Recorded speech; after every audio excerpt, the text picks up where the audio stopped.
पिछले 24 घंटे में उड़ीसा में अनेक स्थानों में हल्की से मध्यम वर्षा तो हुई है, साथ में एक जगह पर वेरी हैवी रेनफॉल और 14 जगहों पे हैवी रेनफॉल भी दर्ज हुई है। सबसे अधिक वर्षा जारी गांव जो कि नवरंगपुर में आता है 131.4 मिलीमीटर दर्ज हुई है। इसी के साथ जो सीजनल टोटल है 1 जून से लेकर 24 जुलाई तक 533.3 मिलीमीटर वर्षा हो चुकी है उड़ीसा में।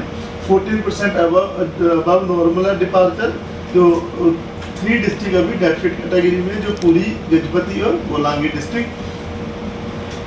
सिनोप्टिक वेदर सिस्टम की बात करें तो सिग्निफिकेंट वेदर सिस्टम में लो प्रेशर एरिया जो कि नॉर्थ बंगाल पे सुबह 5:30 IST ऑब्जर्वेशन के हिसाब से बन गया था, अभी वो सेम जगह पर परसिस्ट कर रहा है सुबह 8:30 बजे के ऑब्जर्वेशन के हिसाब से भी। और उसकी जो एसोसिएटेड साइक्लोनिक सर्कुलेशन है वो समुद्र सतह से 7.6 किलोमीटर ऊंचाई तक जा रही है और साउथ वेस्ट डायरेक्शन की तरफ टिल्ट की हुई है। यह सिस्टम अगले 24 घंटे में वेलमा लो प्रेशर एरिया बनने की संभावना रख रहा है और नॉर्थ वेस्ट बंगाल और adjoining west Bengal Bangladesh coast के ऊपर यह सिस्टम आगे जो है वेस्ट बंगाल और एडजॉइनिंग नॉर्थ उड़ीसा की तरफ जो वेस्ट नॉर्थ वेस्ट दिशा में अगले 48 घंटे में मूव करने की संभावना लग रही है सिस्टम की। तो दूसरा जो है सिस्टम मानसून तरफ जो कि श्री गंगानगर, सिरसा, मेरठ, हरदोई, पटना, जमशेदपुर, दीघा और देन साउथ ईस्टवर्ड होता हुआ सेंट्रल लो प्रेशर एरिया जो कि सेंट्रल पार्ट नॉर्थ बंगाल पे है वहाँ तक जा रही है। तीसरा जो ट्रफ लाइन जो कि विदर्भा से होते हुए जो इस लो प्रेशर की साइक्लोनिक सर्कुलेशन है वहाँ तक जा रही है एट हाइट 5.8 किलोमीटर और साउथ छत्तीसगढ़ के क्रॉस होती हुई आ रही है। ये जो है सिस्टम परसिस्ट कर रहे हैं, तो इस लो प्रेशर एरिया के प्रभाव से हम लोग एक्सपेक्ट कर रहे हैं कि मयूरभंज, केओंझर, बालासोर, भद्रक यहाँ पे isolated heavy to very heavy rainfall with isolated extremely heavy falls होने की संभावना है, जिसकी वजह से और रेड कलर वार्निंग दी गई है। ये साथ ही में केंद्रपाड़ा, जगतसिंहपुर, कटक, जाजपुर, ढेंकनाल, कोरापुट, मलकानगिरी इन डिस्ट्रिक्ट्स में ऑरेंज वार्निंग दी गई है आइसोलेटेड वजह से heavy to very heavy rainfall होने की संभावना की वजह से। सुंदरगढ़, देवगढ़, अनुगुल, बोध, नयागढ़, खुर्दा, पुरी, कंधमाल और नवरंगपुर इन डिस्ट्रिक्ट्स में येलो अलर्ट दिया गया है, हैवी रेनफॉल आइसोलेटेड हो सकता है इसकी वजह से। बाकी होल उड़ीसा में thunderstorm, lightning, gusts 30 to 40 km रहने की संभावना है। रेनफॉल का डिस्ट्रीब्यूशन भी वाइड स्प्रेड रह सकता है, यानी ज़्यादातर स्थानों में हल्की से मध्यम वर्षा होने की संभावना है। डे टू यानी 25 जुलाई को Mayurbhanj, Keonjhar 2 district red warning दी गए हैं, जहाँ isolated heavy to very heavy rainfall with isolated extremely falls होने की संभावना है।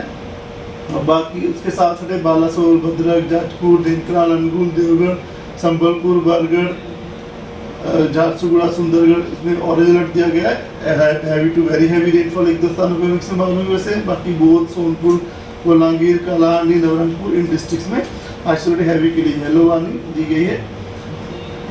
Rainfall thunderstorm, lightning, gusts 30 to 40 km एक 2 स्थानों पर होने की संभावना है, जिसकी वजह से जो है येलो अलर्ट दिया गया है। बाकी ये डिस्ट्रिक्ट में भी 26 जुलाई को सुंदरगढ़ में ऑरेंज वार्निंग दी गई है, heavy to very heavy rainfall होने की संभावना की वजह से। बाकी झारसुगुड़ा, बरगढ़, संबलपुर, नवरंगपुर, कोरापुट में हैवी रेनफॉल के लिए येलो वार्निंग दी गई है। बाकी उड़ीसा में thunderstorm, lightning, gusts 30 to 40 km के लिए येलो अलर्ट दिया गया है।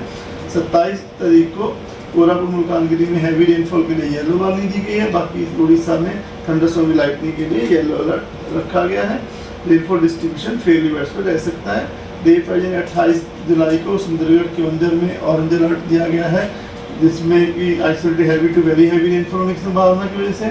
और मयूरभंज, बालासोर, भद्रक, जाजपुर, केंद्रपाड़ा, जगतसिंहपुर, कटक, ढेंकनाल, अनुगुल, देवगढ़, बोध, संबलपुर इन डिस्ट्रिक्ट्स में हैवी रेनफॉल के लिए येलो वार्निंग दी गई है। बाकी सब उड़ीसा डिस्ट्रिक्ट में जो है thunderstorm, lightning, gusts 30 to 40 km रह सकती है, जिसकी वजह से येलो अलर्ट दिया गया है।